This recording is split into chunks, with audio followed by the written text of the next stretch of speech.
Sometimes a piece of media finds its way into your life at an ideal time. Like when I watched Welcome to the NHK, a show about a 23-year-old college dropout, while I was 22 and on the verge of doing the very same. March Comes In Like a Lion is an anime steeped in what it means to lose those you love. I've spoken to my familiarity with such in the past, about how close my group of friends is, and the deaths of Sean and Carl. I had hoped that the next time such a tragic experience would take place would be 60 years down the line, after lengthy and fulfilling lives. Well, early this April, I stood over the casket of another dear friend.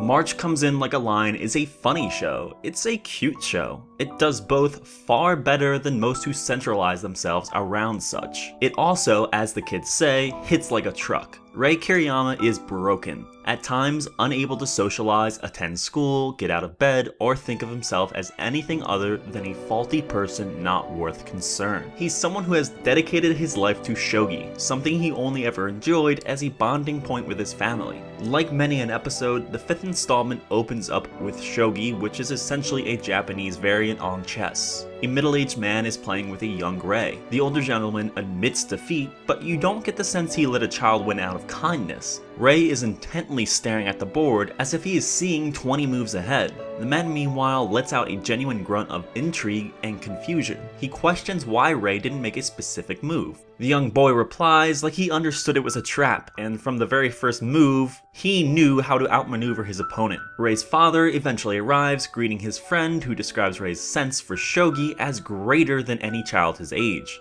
even expressing how the play style reminds him of the way Rei's father once strategized. This is all confirming what we already know through the first 4 episodes. Rei is a shogi prodigy, but then there's this internal piece of dialogue. Shogi wasn't my favorite, but it was precious time I could spend with my busy father. It's in this episode we start to see the larger picture as to why this 17-year-old is so miserable. He's dedicated himself to something he never truly loved because it's all he knows. Even as an impassioned teen, shogi feels far more like a one-sided relationship than a true love. Flashing forward, Rei is sitting in his sparse apartment. This comes after a sequence of shots of people outside, socializing and leading normal lives. Meanwhile, Rei is isolated, reading a book on shogi and practicing all the while. His phone rings. Yukari Kawamoto, from a family he's befriended, asks Rei if he can pick up the youngest Kawamoto sister from kindergarten. These first 14 minutes do such a terrific job of showing off March's ability to be more than miserable. Momo is purely cute. Misaki Kuno's performance is top-notch. But what really puts Momo over the top is her design, something that has transcended the ugly confines of humanity for an unadulterated expression of adorableness.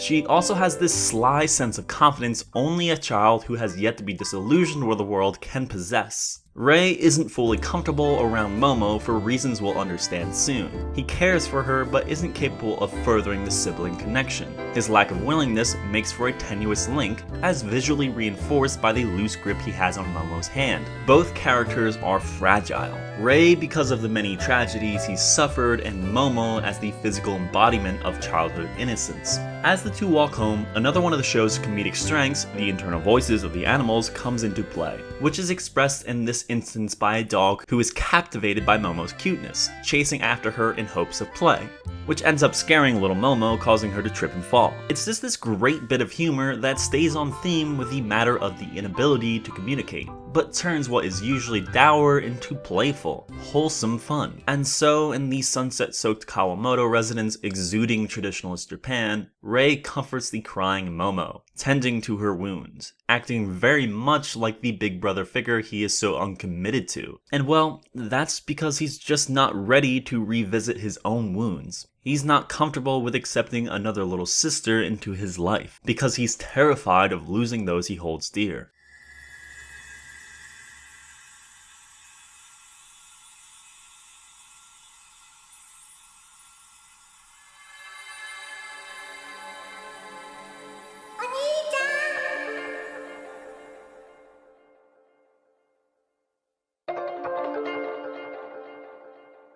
I think it's important to convey the trauma Rei suffers by having him in the room with his deceased parents and sister leading up to the funeral.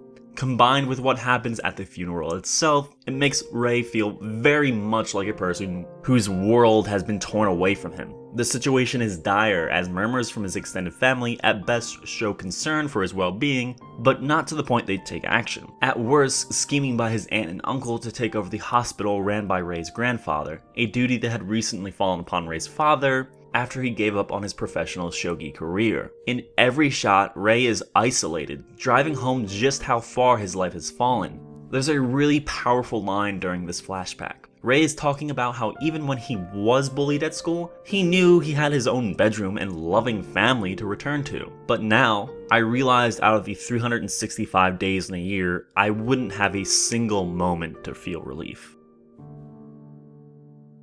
But a familiar face arrives, entering the frame with Rei unlike all else who attend the service. His father's friend, Masachika Koda, looks around to the family that shows little genuine concern for this poor child and takes it upon himself to provide Rei with a loving home. When Rei is asked by Masachika if he likes shogi, he responds with what he calls both a lie and an agreement with the god of shogi. He mumbles out a yes because he knows that this is his sole lifeline. If he doesn't grasp it, the tempestuous sea of his family will surely swallow him up. Now we fully understand why Rei is so committed to shogi even though it proves to be so destructive. It's Rei's only means of survival.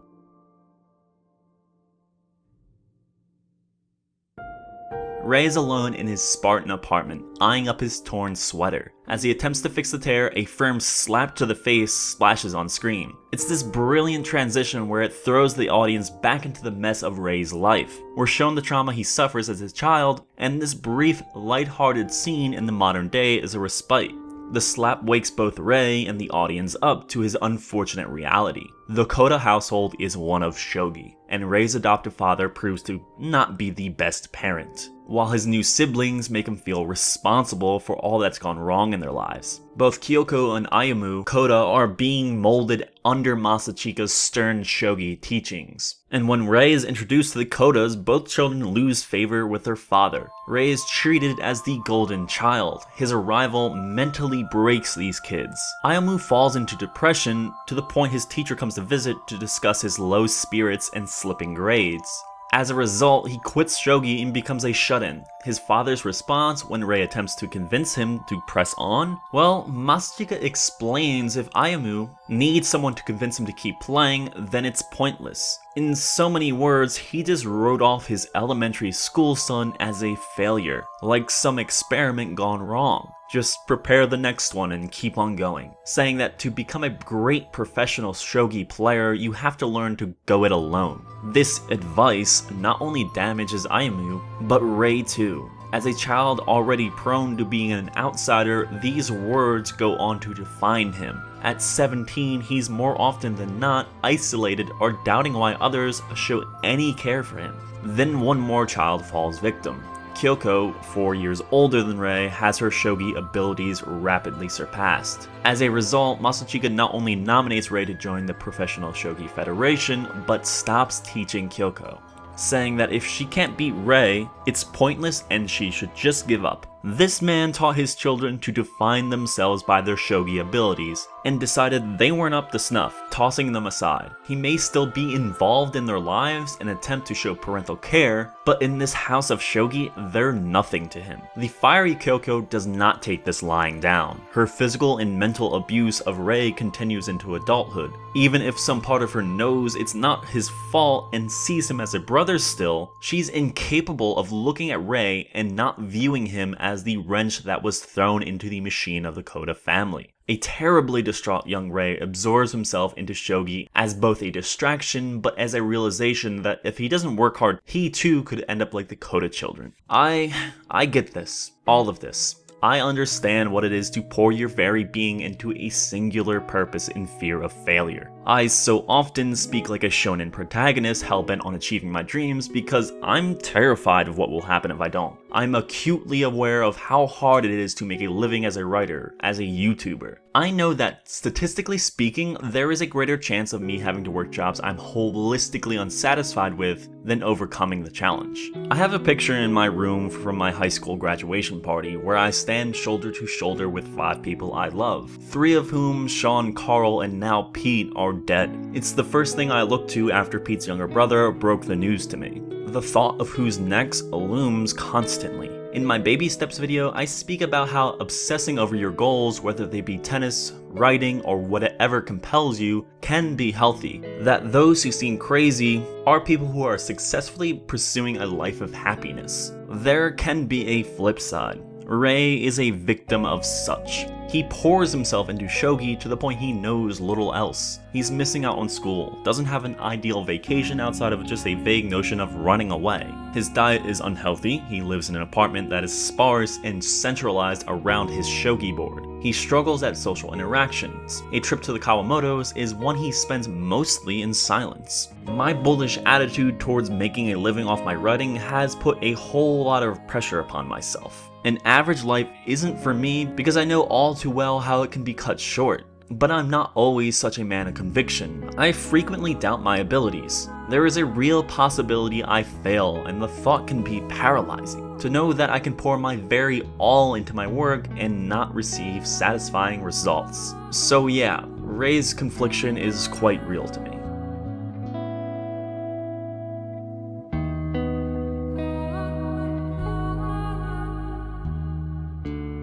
The episode ends with an on-the-nose metaphor of Rei watching a nature documentary about cuckoos. A species of birds doesn't raise their own children, instead they lay their eggs in the nest of other birds. Then when the hatchlings emerge, they knock out the other eggs, and in turn being raised by the original parent none the wiser. And that's exactly how Rei sees himself. He believes that he has ruined the lives of Ayumu and Kyoko, like a vicious parasite. So he drops out of school and moves out of the Koto household for fear of the damage he'll continue to do. But the damage is already done. We never see Ayumu outside of these flashbacks. Kyoko has become a femme fatale of sorts, part of an abusive relationship with a professional shogi player whose wife is in a coma, occasionally clinging to Rei's kindness despite her continued exploitation of him. Even though she is quite expressly conveyed as antagonistic towards Rei and the literally perfect Kawamoto family, I can't help but to feel for Kyoko. With a father like Masachika, she never stood a chance. She may be an awful person, but it's tough to blame her. And in those moments where she genuinely opens up to Rei, admitting how terrible her life has become and how she actively does little to improve despite wanting to, she just doesn't know how. March Comes In Like a Lion is a show about broken people, from Rei to Kyoko and even the sweet Kawamotos who continue to deal with their fair share of suffering. It's never explicitly explained how their mother and grandmother died, but you get the sense it was sudden and tragic. The father is never spoken of, both gravely damaging in an emotional capacity and deeply embarrassing. While Momo is too young to remember, Akari and Hina's lives have been irreparably damaged. Hina struggles to grow up without a mother to guide her during the troubled times of being a middle schooler. Meanwhile, parental duties have fallen on the young 20-something Akari, who has taken to working multiple jobs including the family shop and a hostess bar. That's on top of having to run the house with what help the grandfather is able to provide. But you get the sense that despite Akari's willingness to work hard both outside and inside the home, the life she dreamed of was stolen from her. Like many Shaft animations, particularly those involving Akiyuki Shinbo, the visual flair is a key cast member. Most would compose this scene as a standard shot of two on-model characters talking in a background realistic to the rules laid out by prior scenes. That's not what Shinbo or the team at Shaft settle for. Visual metaphors are copious and arresting, even the more reserved, for example the bridge that connects Rei's side of town, one of commerce, that becomes devoid of life at night, to that of the residential district where the Kawamotos live. But it's also looming, a little scary in fact, because all too often when Rei crosses, he returns even more hurt, or this transition from the flashbacks. We can surmise from Rei audibly expressing pain and the fact that he was using a needle that he pricked himself. This is conveyed through a white background and a blood red dot that grows in size on the middle of the screen. But how else can you interpret this? The obvious thought is to see it as the Japanese flag, possibly stating that Rei is the rising sun of the shogi world. Or maybe the episode director, Takashi Kawabata, just thought it was cool. Speaking of which, given Kawabata's involvement on Little Witch Academia, Mob Psycho, Madoka Magica, and this fantastic episode means I'll be there day one when he finally gets a series of his own. The inherent tonal shifts of anime really shine in March. One moment, there are laughs being shared by all in the warmth of the quaint Kawamoto home. Then a silence falls upon the cast and the mood turns. I vibe with this because such is life. I can wake up excited to write about the anime I stayed up until 4 AM watching and have that all ripped away. Creative inspiration evaporates after receiving a call from a friend telling me someone I love has died. Someone I've considered one of my closest friends for nearly 2 decades is just no longer there. And in an instance, I'm left dumbfounded, in shock, inspired to chase after what makes me happy, afraid of never achieving such, meandering around a funeral home, seeing others more evocatively torn up than I, wondering if maybe I'm just getting used to this. Then in turn coming back to what brings me comfort, that anime I connected with, even more now. Writing, expressing these very thoughts, hoping it connects with someone, even just one person. Because it's getting quite tiresome, having to attend the funerals of those closest to me, having to see their siblings come to terms with a defining aspect of their lives just being gone, mothers grieving for their children, writing videos like this, just hoping something catches, that a perfect storm of favorable YouTube algorithms, my creative abilities, and the right people sharing my work turns this into a true respite. If you've stuck around this long, I just want to say thank you.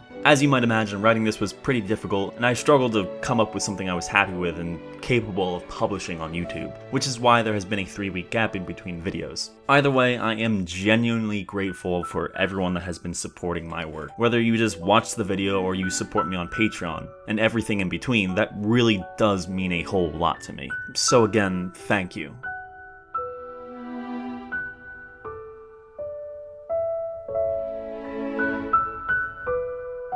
If you enjoyed this video, please consider donating to my Patreon. It's by far the best way to ensure that I keep on creating videos like it. And if you need more convincing, consider checking out some of these links.